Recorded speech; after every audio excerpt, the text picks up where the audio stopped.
Fala pessoal, quanto tempo, como senti saudade de vocês, hein? Bem, aqui é o Canela e hoje nós vamos trazer para vocês um assunto muito interessante. Hoje nós vamos falar sobre o campo magnético terrestre e o funcionamento das bússolas. Os cientistas explicam que existe outro limite além da atmosfera, que parece separar o ambiente da Terra do espaço. Este limite ficou conhecido como magnetopausa. É o que chamamos de magnetismo terrestre.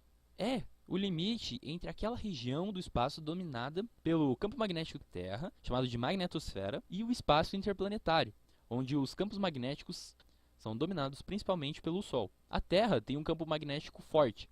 É como se a Terra ela fosse um enorme ímã com uma barra assim, e puxasse. A bússola magnética trabalha a encontrar as direções da superfície da Terra. Este mesmo campo magnético tende-se para longe, lá no espaço. Quem já teve a oportunidade de observar uma bússola e ver, tem uma agulha dentro dela. E sempre essa agulha vai apontar para uma determinada direção. Essa agulha está magnetizada. O que nos leva então a concluir que existe um campo magnético associado à Terra.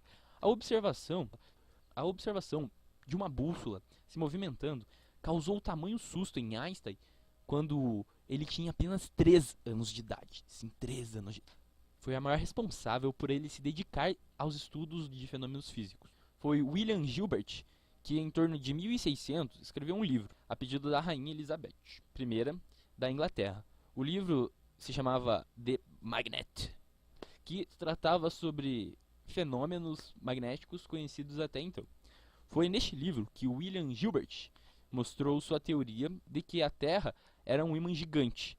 A Terra seria então um ímã com o polo magnético próximo ao polo sul geográfico e o polo sul magnético próximo ao polo norte geográfico. Vamos simplificar. A Terra pode ser imaginada como tendo um grande ímã, vamos colocar, com 2 polos, norte e sul. Ou uma mais ou menos assim, né? É como uma espiral circular gigantesca, que é percorrida por uma corrente grande. Você pode imaginar como se fosse uma espiral gigante, cada vez que vai ficando maior, e sempre alongando para esses 2 polos, o sul e o norte. E ela percorre quilômetros e muitos quilômetros de distância no interior da Terra. E o plano dessa espiral estaria deslocando cerca de 11,5 em relação ao plano do Equador. Pesquisas geológicas recentes afirmam que a parte central da Terra seja constituída por ferro fundido. E as correntes elétricas existem dentro deste núcleo. Seria este um dos maiores responsáveis pela existência do campo magnético. Estes estudos ainda não foram totalmente comprovados, porém a Lua não possui núcleo derretido, assim como não possui um campo magnético. E há vários outros planetas do nosso sistema solar que apresentam campos magnéticos, assim como o Sol. Até mesmo nossa galáxia possui um campo magnético. Olha que loucura! Que apesar de muito pequeno é importante o grande volume que existe e que ela ocupa, certo?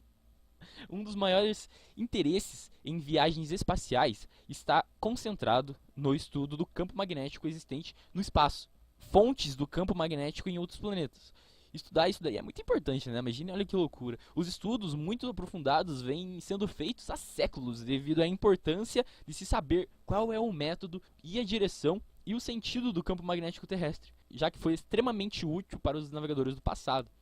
E ainda continua sendo para os navegadores e aventureiros de hoje. Para se obter dados sobre o campo magnético terrestre, podemos utilizar o magnetômetro, aparelho que pode medir com altíssima precisão o campo magnético. Ou ainda, utilizar uma simples bússola, cuja agulha magnetizada vai sempre a se alinhar com o campo magnético da Terra, oferecendo-nos então uma aproximação grosseira. O campo magnético da superfície terrestre é bem variável. Um exemplo que pode ser citado é que existe uma variação na direção de uma agulha de uma bússola entre os anos de 1580 e 1820.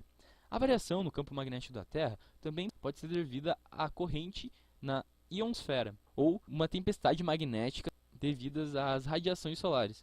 Estudos feitos no campo magnético existentes no fundo do oceano e principalmente no sulco do meio Atlântico. O que é isso? Eu vou dar uma olhada e colocar uma imagem. Lugar onde quantidades de magma transbordam do centro da Terra e se depositam em ambos os lados. E este magma, ao entrar em contato com a água, se solidifica. E em diversas épocas da história da Terra, através de